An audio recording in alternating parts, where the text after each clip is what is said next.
ശേഷിക്കാരനായ നിവേദിന് peritoneal dialysis നടത്താൻ ദിവസേന ഓരോ ബാഗ് ഫ്ലൂയിഡ് വേണം. ഇനി ശേഷിക്കുന്നത് 5 എണ്ണം മാത്രം.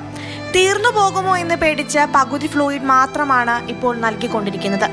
കോഴിക്കോട് മെഡിക്കൽ കോളേജിലെ മരുന്ന് ക്ഷാമമാണ് ഈ 10 വയസ്സുകാരൻ്റെയും കുടുംബത്തിൻ്റെയും ആശങ്ക. മരുന്നിൻ്റെ പ്രശ്നമാണ് ഇപ്പോൾ ഉള്ളത്. ഇത് ഇനിയിപ്പോൾ കുറച്ചും കൂടിയേ മരുന്നുള്ളൂ. ബാക്കി അത് കഴിഞ്ഞാൽ ഞങ്ങൾ പുറത്തുനിന്ന് വാങ്ങണം.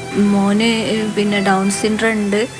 കൂടാതെയാണ് ഇപ്പോൾ 1 വർഷമായിട്ടേ ഉള്ളൂ. ഇപ്പോൾ ഈ സുഖേടാന്നുള്ള കിഡ്നി കംപ്ലൈൻ്റ് ആയത്, രണ്ടും കംപ്ലൈൻ്റ് ആയിപ്പോയത് അറിയുന്നത്. ഹൃദ്രോഗിയായ നിവേദിന് 1 വർഷം മുൻപാണ് വൃക്കരോഗം സ്ഥിരീകരിച്ചത്. രോഗം തിരിച്ചറിയാൻ ഒരുപാട് വൈകി. വീട്ടിൽ തന്നെ ഡയാലിസിസ് നടത്തുന്ന നിവേദിന് മെഡിക്കൽ കോളേജിൽ നിന്നാണ് ഫ്ലൂയിഡ് സൗജന്യമായി ലഭിച്ചിരുന്നത്. എന്നാൽ മരുന്നുക്ഷാമം മൂലം ഫ്ലൂയിഡ് ഇനി കിട്ടാനില്ല. വലിയ തുകയ്ക്ക് മരുന്ന് പുറത്തുനിന്ന് വാങ്ങാനുള്ള ശേഷി കുടുംബത്തിനില്ല. സ്വന്തമായിട്ട് വീടും കാര്യങ്ങളൊന്നുമില്ല. പിന്നെ അവൻ്റെ അച്ഛന് കൂലിപ്പണിയാണ്. ഈ മരുന്നിന് തന്നെ കുറേ പൈസ, അല്ലാതെയുള്ള മരുന്നിന് തന്നെ കുറേ പൈസ വേണം.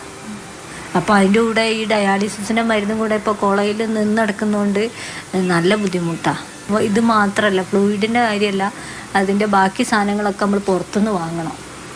9 മാസത്തെ കുടിശ്ശിക നൽകാത്തതിനാൽ മെഡിക്കൽ കോളേജിൽ മരുന്ന് വിതരണം പുനരാരംഭിക്കില്ലെന്ന നിലപാടിലാണ് മരുന്ന് കമ്പനികൾ. ഇതാണ് മരുന്ന് പ്രതിസന്ധിക്ക് ആക്കം കൂട്ടിയത്.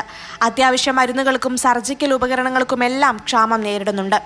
വൃക്ക രോഗികൾ മാത്രമല്ല, ക്യാൻസർ, ഹൃദ്രോഗം തുടങ്ങിയ രോഗങ്ങളുള്ളവരും ഈ മരുന്ന് ക്ഷാമത്തിൽ വലയുന്നവരാണ്. നിവേദിനെ പോലെ പെരിറ്റോണിയൽ ഡയാലിസിസ് നടത്തുന്നവർ 500-ലേറെ പേരുണ്ട്. അതിനാൽ ഈ മരുന്ന് ക്ഷാമത്തിന് പരിഹാരം കാണേണ്ടത് അനിവാര്യമാണ്. ക്യാമറമാൻ അരുൺ കിഷോറിനൊപ്പം CP അഖില, മാതൃഭൂമി ന്യൂസ്, കോഴിക്കോട്.